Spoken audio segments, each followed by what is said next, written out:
গাজায় গণহত্যার প্রতিবাদে বৈশ্বিক হরতাল, কাল দেশের সব শিক্ষা প্রতিষ্ঠানে ক্লাস পরীক্ষা বর্জন। শুল্ক ইস্যুতে 48 ঘন্টার মধ্যে ট্রাম্পকে চিঠি দেবে প্রধান উপদেষ্টার কার্যালয়, জানালেন প্রেস সচিব। পুতুলের বিরুদ্ধে 33 কোটি টাকা আত্মসাতের অভিযোগ, টিউলিপের অনুপস্থিতিতে অপরাধমূলক পলায়ন।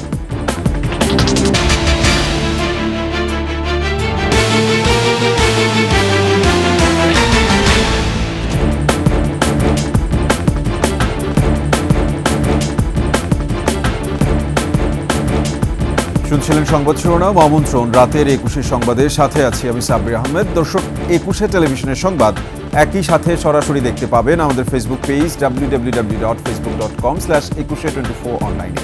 এছাড়া সাবস্ক্রাইব করতে পারেন www.youtube.com/@21etv চ্যানেলে। ফিলিস্তিনের গাজায় চলমান গণহত্যার প্রতিবাদে কাল সারা বিশ্বে ধর্মঘটের ডাক দিয়েছে বিভিন্ন সংগঠন। সংহতি প্রকাশ করে বাংলাদেশেও ঢাকা বিশ্ববিদ্যালয় সহ বিভিন্ন শিক্ষা প্রতিষ্ঠানের শিক্ষার্থী ও বিভিন্ন সংগঠন প্রতিবাদ কর্মসূচির ঘোষণা দিয়েছে। The world stops for Gaza এমন ব্যানারে গাজায় ইসরায়েলি বাহিনীর নির্মম হত্যার প্রতিবাদে সরব পুরো বিশ্ব। নিউ ইয়র্কে জাতিসংঘ সদর দপ্তর সহ বিশ্বের গুরুত্বপূর্ণ সব শহরে ডাকা হয়েছে প্রতিবাদ সমাবেশ। বন্ধ রাখা হবে শিক্ষা প্রতিষ্ঠান ও অফিস আদালত। বৈশ্বিক এই কর্মসূচির সঙ্গে সংহতি জানিয়ে ক্লাস ও পরীক্ষা বর্জনের ঘোষণা দিয়েছেন বাংলাদেশের বিভিন্ন বিশ্ববিদ্যালয়ের শিক্ষার্থীরা।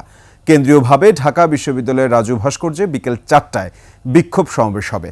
প্রতিবাদ কর্মসূচি ঘোষণা করেছে ধর্মীয় সংগঠনগুলোও। এছাড়া জাতীয়তাবাদী ছাত্রদল সারা দেশে 8 এপ্রিল সকালে বিভিন্ন শিক্ষা প্রতিষ্ঠানের সামনে কালো কাপড় বেঁধে অবস্থান ও দুপুরে প্রতিবাদী মিছিলের ঘোষণা দিয়েছে।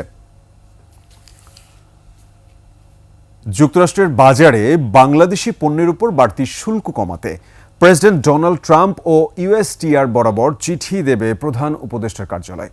48 ঘন্টার মধ্যে এই দুটি চিঠি দেওয়া হবে বলে জানিয়েছেন প্রধান উপদেষ্টার প্রেস সচিব। এছাড়া বাংলাদেশেও যুক্তরাষ্ট্রের পণ্য আমদানির উপর বিদ্যমান শুল্ক পুনর্মূল্যায়নের বিষয়ে চিন্তা করছে। মফিউর রহমানের রিপোর্ট।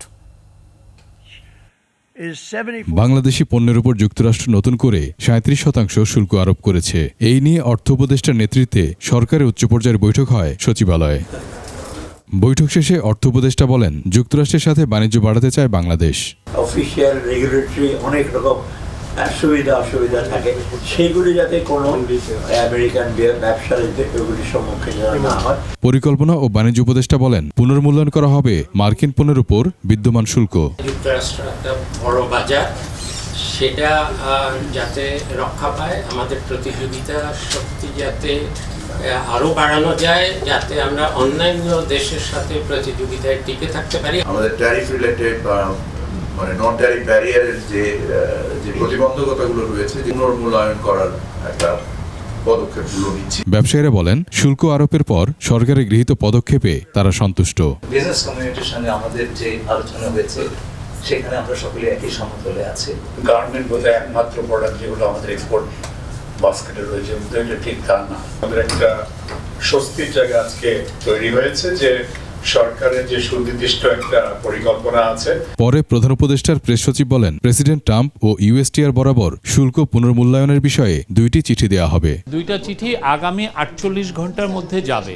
একটা চিঠি যাবে আমাদের চিফ অ্যাডভাইজারের তরফ থেকে আমেরিকার প্রেসিডেন্ট ডোনাল্ড ট্রাম্পের কাছে, আর আরেকটা চিঠি যাবে আমাদের কমার্স অ্যাডভাইজারের তরফ থেকে ইউএসটিআর এর কাছে। সব ক্ষেত্রে বাংলাদেশের বাণিজ্য স্বার্থ দেখা হবে বলেও জানান তিনি। কি ধরনের ল্যাঙ্গুয়েজ এটা নিয়ে মফিউর রহমান, 21 টেলিভিশন, ঢাকা। হাসিনা কন্যা সাইমা ওয়াজেদ পুতুলের বিরুদ্ধে 20টি বাণিজ্যিক ব্যাংকের সিএসআর ফান্ড থেকে নেওয়া অন্তত 33 কোটি 5 লাখ টাকা আত্মসাতের অভিযোগ উঠেছে। পুতুলের সূচনা ফাউন্ডেশনে এই অর্থ দিয়েছিল ব্যাংকগুলো। প্রতিষ্ঠানটির চেয়ারপারসনের দায়িত্বে থাকার সময় হাসিনা কন্যা এই অর্থ আত্মসাৎ করেন বলে প্রমাণ পেয়েছে দুর্নীতি দমন কমিশন। আর এই অর্থ আদায় ও আত্মসাতে সহযোগিতা করেন এক্সিম ব্যাংক ও বাংলাদেশ অ্যাসোসিয়েশন অফ ব্যাংকসের সাবেক চেয়ারম্যান নজরুল ইসলাম মজুমদার। সূচনা ফাউন্ডেশনকে সিআরএস ফান্ড থেকে সবচেয়ে বেশি টাকা দিয়েছিল ফার্স্ট সিকিউরিটি ইসলামী ব্যাংক ও ইসলামী ব্যাংক। সাবেক প্রধানমন্ত্রী শেখ হাসিনাকে ফেরত আনতে আন্তর্জাতিক বিচারিক প্রক্রিয়া অবলম্বন করবে দুদক। একই সাথে টিউলিপ সিদ্দিকীর আদালতে অনুপস্থিতি অপরাধমূলক পলায়ন বলে বিবেচিত হবে বলেও জানান দুদক চেয়ারম্যান।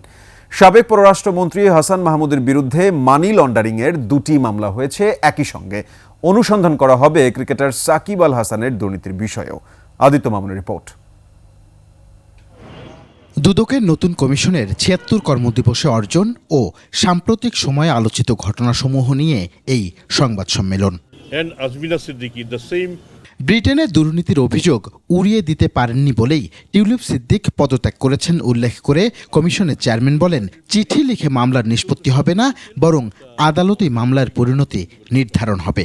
দুর্নীতি দমন কমিশন মিস টিউলিপ সিদ্দিকীকে ইতিপূর্বেই জানিয়ে দিয়েছে আদালতে হাজির হয়ে তারা যেন অনুগ্রহ করে এই অভিযোগের মোকাবেলা করেন।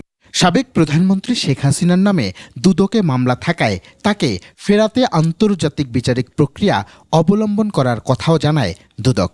আমার কাছে সাবেক প্রধানমন্ত্রী শেখ হাসিনা কিংবা দুর্নীতিগ্রস্ত একজন সাধারণ জনগণের মধ্যে কোনো তফাৎ নাই। আসামি অ্যাবসকন্ডিং হয়ে থাকে, তাহলে সেক্ষেত্রে সে আসামিকে আনার জন্য আরও প্রক্রিয়া আছে, ইন্টারপোল আছে এবং অন্যান্য যত সব প্রক্রিয়া আছে আমরা সবগুলি অনুসরণ করব। এদিকে দুদকে সাবেক পররাষ্ট্রমন্ত্রী হাসান মাহমুদ ও তার স্ত্রীর ব্যাংক হিসাবে ৭১২ কোটি টাকার অস্বাভাবিক লেনদেনের অভিযোগে 2টি মামলা হয়েছে। 9টি ব্যাংক হিসেবে আমরা 29 কোটি টাকার অস্বাভাবিক লেনদেন আমাদের চোখে পড়েছে। দ্বিতীয় মামলাটিতে দেখা যাচ্ছে 56টি অ্যাকাউন্টে 683 কোটি টাকার অস্বাভাবিক লেনদেন পরিলক্ষিত হয়েছে এবং তিনি যখন পররাষ্ট্রমন্ত্রী ছিলেন সেই সময় ঘটনাটি ঘটেছে। এক সময়ে দুদকের ব্র্যান্ড অ্যাম্বাসেডর সাকিব আল হাসানও আসামি হতে পারেন বলে জানানো হয় সংবাদ সম্মেলনে। আমাদের অনুসন্ধান পর্যায়ে আছে, অনুসন্ধানের পরে বোঝা যাবে। আদিত্য মামুন, 21 টেলিভিশন, ঢাকা।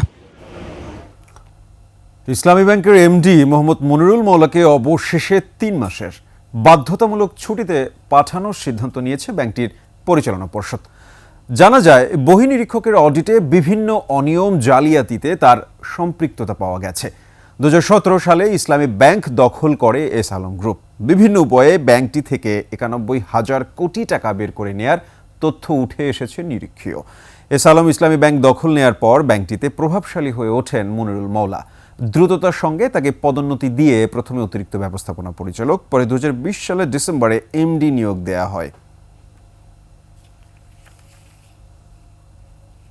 নিচ্ছি সংবাদ বিরতি। যখন ফিরছি তখন অন্যান্য সংবাদের সঙ্গে আরো যা থাকছে। ট্রাম্প বিরোধী বিক্ষোভ উত্তাল যুক্তরাষ্ট্র, ইলন মাস্কের অপসারণ দাবি।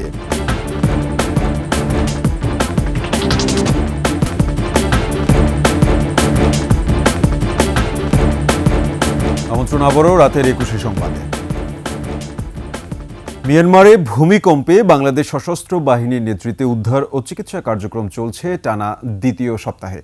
শনিবার বাংলাদেশে উদ্ধারকারী দলকে দেশটির পররাষ্ট্র মন্ত্রণালয়ে ধসে পড়া ভবনে অভিযান পরিচালনা করার জন্য অনুরোধ করেন মিয়ানমারের উপপ্রধানমন্ত্রী। এর ধারাবাহিকতায় আজ সেই ভবনে অভিযান চলছে। এতে গুরুত্বপূর্ণ নথিপত্র সহ অন্যান্য প্রয়োজনীয় সামগ্রী উদ্ধার করা হয়েছে। এদিকে গত কয়েকদিনে আহতদের মধ্যে 15টি জটিল অস্ত্রোপচার সহ মোট 457 জনকে চিকিৎসা সেবা প্রদান করেছে বাংলাদেশ সরকারের উদ্যোগে পাঠানো বিশেষ এই দলটি।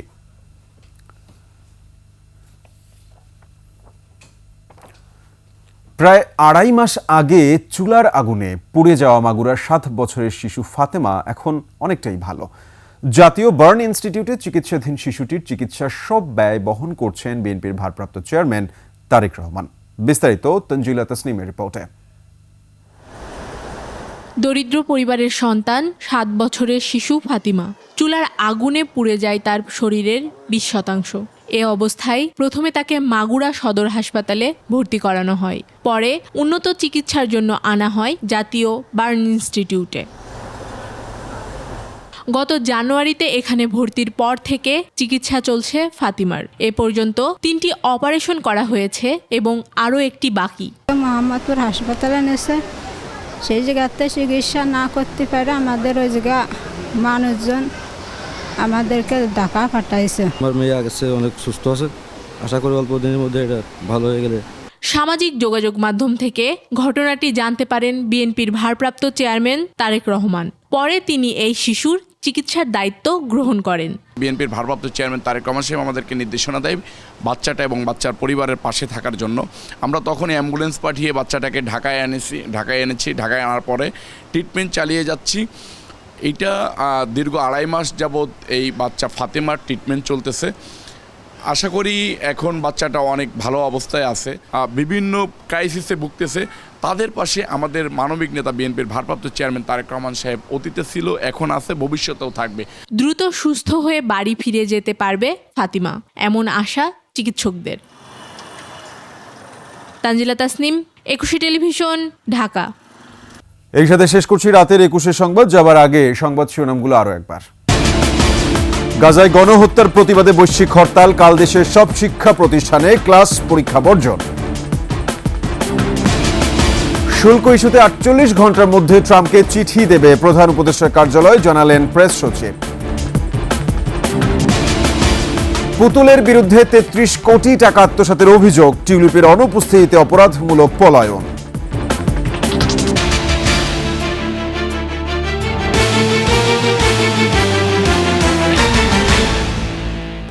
দর্শক, সর্বশেষ সংবাদ জানতে ডায়াল করুন 202 নম্বরে আর ভিজিট করুন 21-tv.com এই ওয়েবসাইটে। ফেসবুকে ভিজিট করতে পারেন www.facebook.com/2124 অনলাইনে। এছাড়া সাবস্ক্রাইব করতে পারেন www.youtube.com/@21etv চ্যানেলে। এতক্ষণ সঙ্গে থাকার জন্য সবাইকে ধন্যবাদ। পরবর্তী সংবাদ রাত 1টায় দেখার আমন্ত্রণ রইল। 21-এর সাথেই থাকুন।